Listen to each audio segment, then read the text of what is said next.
Hello ninth के प्यारे छोटे भाई एवं बहनों, एक बार फिर से आप सभी का स्वागत है हम सबों का प्यारा सा एजुकेशनल प्लेटफॉर्म साइंस सेक्टर 2 पर। तो चलिए आज हम सीखेंगे 0.6 पे रेकरिंग को P बटे Q के रूप में व्यक्त कीजिए, जहां के P और Q पूर्णांक है तथा Q बराबर में 0 नहीं है। इतना बात को आप छोड़िए और सिंपल सी बात समझिए कि 0.6 पे रेकरिंग जो है उसको P बटे Q के रूप में लिखना है। ठीक है, 0.6 रहता 0.6 रहता तो P बटे Q के रूप में आप तुरंत इसको कर लेते हैं, पॉइंट को उड़ा करके और नीचे में 10 लिख देते, यानी कि 6 बटे 10 कटा दीजिए, 3 बटे 5 3 बटे 5 हो गया। आप P बटे Q के रूप में तुरंत लिख देते हैं, लेकिन यहाँ वो नहीं है, यहाँ 6 पे रेकरिंग है। तो रेकरिंग वाला संख्या को हम P बटे Q के रूप में कैसे व्यक्त करते हैं वही सीखेंगे अभी। ठीक है, तो चलिए देखिए, आप एक और देखिएगा और आपसे इस तरह का क्वेश्चन सारा बन जाएगा।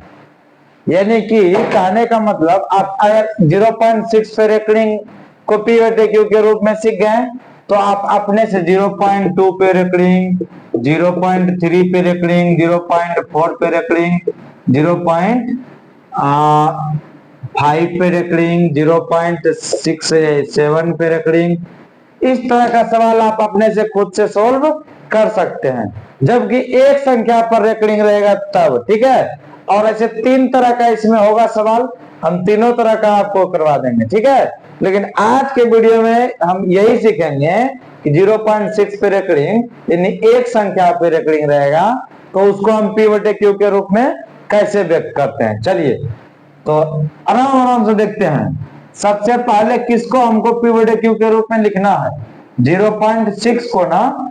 ठीक है, तो मान लेते हैं, माना कि x बराबर में 0.6 पे रेकरिंग मान लिए। ठीक है, दूसरा पेन से थोड़ा सा लिखते हैं, समझ में ज्यादा आएगा आपको। देखिएगा, माना कि x बराबर में 0.6 पे रेकरिंग मान लिए। उसके बाद देखिए, तो हम इसको लिख सकते हैं x बराबर में 0.6666। रेकरिंग कहने का मतलब हुआ कि 6 जो है रिकॉर्ड तोड़ दिया है, बहुत बार आया है, बहुत बार। यानी कि जब हम भाग देंगे तो 6 आते ही रहेगा, यानी 6 आते ही रहेगा और अनगिनत बार। ठीक है, तो इस पे हम रेकरिंग लगाते हैं। तो x बराबर में 0.666 इस तरह से लिख सकते हैं। ठीक है, तो इसको समीकरण फर्स्ट मान लिए। उसके बाद क्या करते हैं, समीकरण फर्स्ट में दोनों तरफ समीकरण फर्स्ट में दोनों तरफ 10 से गुणा करने पर देखिएगा, समीकरण फर्स्ट में दोनों तरफ गुणा कर रहे हैं, किससे, 10 से। 10 गुना x कर देंगे तो 10x हो गया, बराबर में, अच्छा एक सेकेंड करते हैं, अभी आगे करते हैं। x बराबर में कितना है, 0.6666, यही है ना, 2 2 4 1 5 12, यही ना।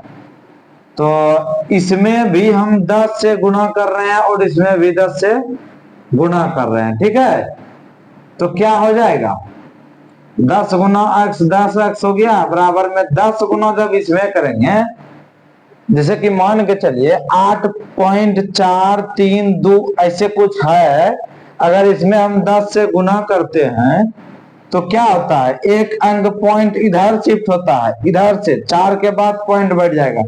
ध्यान से आप देखिएगा, पॉइंट होने के बाद कितना शून्य नीचे में, 3 शून्य, 1 2 3 अंक है ना, पॉइंट के बाद कितना अंक है, 3 अंक, तो 1 2 3, तो 3 1 पे 3 शून्य से भाग लगाएंगे, एक शून्य कट गया, क्या बचा 84, 34 बटे में 100 बचा। तो 100 से भाग देंगे तो 2 अंक को छोड़ करके पॉइंट बैठा देंगे हम। ये 100 कट गया, 84.34 हो गया।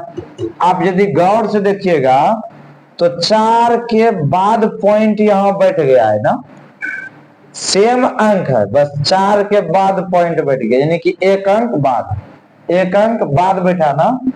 तो क्या हो जाएगा, यहां से पॉइंट हट करके यहां आ जाएगा, 6 पॉइंट हो जाएगा। चलिए हम वही करते हैं, देखिएगा। तो 10 से जब गुना करेंगे, यहाँ पे 10 से गुना कर रहे हैं हम, यहाँ पे बराबर लिखिए और 10 गुना लिखिए, ठीक है। अब आपको अच्छे से दिख रहा होगा। तो 10 से जब गुना करेंगे तो 6 के बाद पॉइंट बैठ जाएगा, 6 6 6, और ये हालांकि चलते ही रहेगा। यहाँ पे 2 2 4 1 5 गो छो लिए थे पॉइंट के बाद, तो 6 को 5 गो यहाँ भी ले लेते हैं, 2 2 4 1 5 गो ले लिए, ठीक। ये तो आप 5 को रहने दीजिए ना, उसमें क्या दिक्कत है। ये समीकरण सेकेंड मान लीजिए आप, ये 10x बराबर में 6.66 जो आया है, इसको आप समीकरण सेकेंड मान लीजिए। चलिए अब आगे बढ़ते हैं।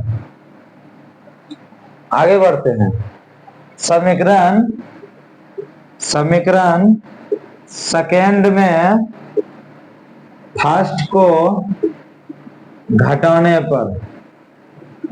पर क्या हो जाएगा, समीकरण सेकेंड क्या है, 10x बराबर में 6.666, यही ना है।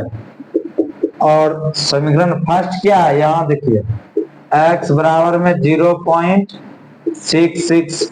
अब देखिएगा यहाँ पे 6 है, यहाँ भी 6 लिख दीजिए, ठीक है। अब देखिएगा कि हम क्या करते हैं, घटा लेते हैं। अच्छा, इस पॉइंट को ना सीधा में करना होता है, दोनों समीकरण का पॉइंट वाला घटाव जोड़ में क्या करते हैं, पॉइंट को सीधा सीधे में लिखते हैं, और उसके पीछे वाला अंक को सीधे में लिखते हैं, और आगे वाला अंक को भी सीधे में लिखते हैं। चलिए आगे बढ़ते हैं।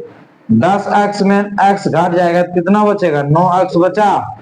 उसके बाद घटाइए आप इधर से, 6 में 6 गया 0, 6 में 6 गया 0, 0 0 0 0.6, यही ना, ठीक है।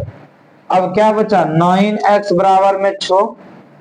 तो पॉइंट के बाद जीरो का वैल्यू नहीं होता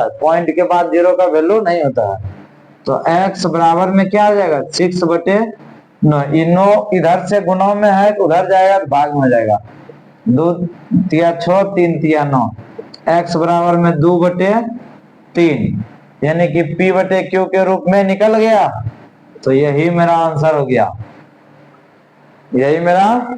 गया, समझ में आया।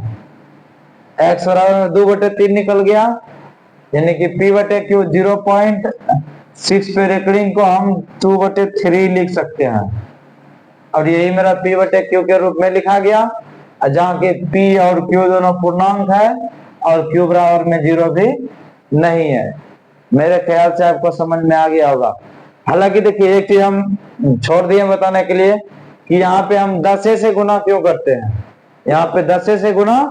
करते हैं, पॉइंट के बाद जितना अंक पे रेकरिंग रहेगा उतना से गुना करेंगे। तो पॉइंट के बाद एक के अंक पे ना रेकरिंग था, इसीलिए 10 से गुना करें, 1 पर 1 शून्य से किए।